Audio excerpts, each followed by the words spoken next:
NCIB times ಮೀಡಿಯಾಗೆ ಸ್ವಾಗತ. March 22ನೇ ತಾರೀಕು ಕರ್ನಾಟಕ ಬಂದ್. ಏನಿರುತ್ತೆ ಏನಿರಲ್ಲ ಈ ಒಂದು ವಿಡಿಯೋದಲ್ಲಿ ಮಾಹಿತಿ.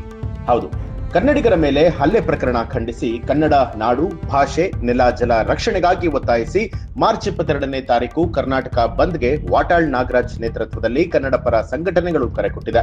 ಕರ್ನಾಟಕ ಬಂದ್ ವೇಳೆ ಏನಿರುತ್ತೆ ಏನ್ ಇರಲ್ಲ ಅನ್ನುವಂಥದ್ದನ್ನ ನೋಡೋಣ. ಏನಿರುತ್ತೆ ಹಾಗಿದ್ರೆ, ಅಗತ್ಯ ಪೂರೈಕೆ ಸೇವೆಗಳು, ಹಾಲು, ತರಕಾರಿ, ದಿನಸಿ ಅಂಗಡಿಗಳು, ಆಸ್ಪತ್ರೆ, ಮೆಡಿಕಲ್ ಸ್ಟೋರ್, ರೈಲು ಹಾಗೂ ವಿಮಾನ ಸೇವೆ.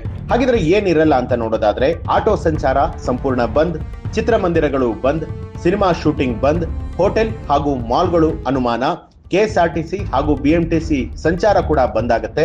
ಶಾಲಾ ಕಾಲೇಜುಗಳಿಗೆ ರಜೆ ನೀಡುವ ಬಗ್ಗೆ ಹಿಂದಿನ ದಿನ ಆದೇಶ ಹೊರಬೀಳುವಂತಹ ಸಾಧ್ಯತೆ ಇದೆ. ಇನ್ನು ಕರ್ನಾಟಕದಲ್ಲಿರುವಂತಹ ಪರಭಾಷಿಕರು ಕನ್ನಡವನ್ನ ಕಲೀಲೇಬೇಕು ಅಂತ ಹೇಳಿ ವಾಟಾಳ್ ನಾಗರಾಜ್ ಅವರು ಒತ್ತಾಯ ಮಾಡಿದ್ದಾರೆ. ಹೌದು, ಕನ್ನಡಿಗರ ಮೇಲೆ ಪರಭಾಷಿಕರು ಕ್ಷುಲ್ಲಕ ಕಾರಣಕ್ಕೆ ಹಲ್ಲೆಯನ್ನ ನಡೆಸ್ತಾ ಇದ್ದಾರೆ. ಕರ್ನಾಟಕದಲ್ಲಿ ಕನ್ನಡಿಗರ ಮೇಲೆ ದೌರ್ಜನ್ಯ ನಡೆಸ್ತಾ ಇದ್ದಾರೆ.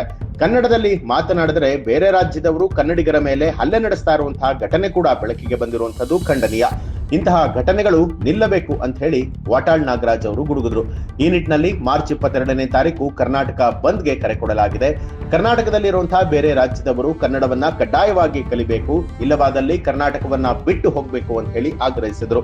ತಮಿಳಿಗರು, ತೆಲುಗು, ಮಲಯಾಳಿಗಳು, ಗುಜರಾತಿಗಳು, ಬಿಹಾರಿಗಳು, ಮಾರ್ವಾಡಿಗಳು ಯಾರೇ ಆಗಿರ್ಲಿ ಕನ್ನಡವನ್ನ ಕಲಿಲೇಬೇಕು.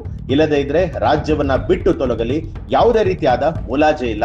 ನಾವು ಜೈಲಿಗೆ ಹೋದ್ರೂ ಕೂಡ ತೊಂದರೆ ಇಲ್ಲ, ಕರ್ನಾಟಕದಲ್ಲಿ ಇರುವುದಾದ್ರೆ ನೀವು ಕನ್ನಡವನ್ನ ಕಲಿಲೇಬೇಕು ಅಂತ ಹೇಳಿ ವಾಟಾಳ್ ನಾಗರಾಜ್ ಎಚ್ಚರಿಕೆ ಕೊಟ್ಟಿದ್ದಾರೆ. ಈ ಮಾಹಿತಿಯ ಬಗ್ಗೆ ತಮಗೆ ಏನನ್ನಿಸ್ತು ಅನ್ನೋದನ್ನ ಕಮೆಂಟ್ ಮಾಡಿ ತಿಳಿಸಿ.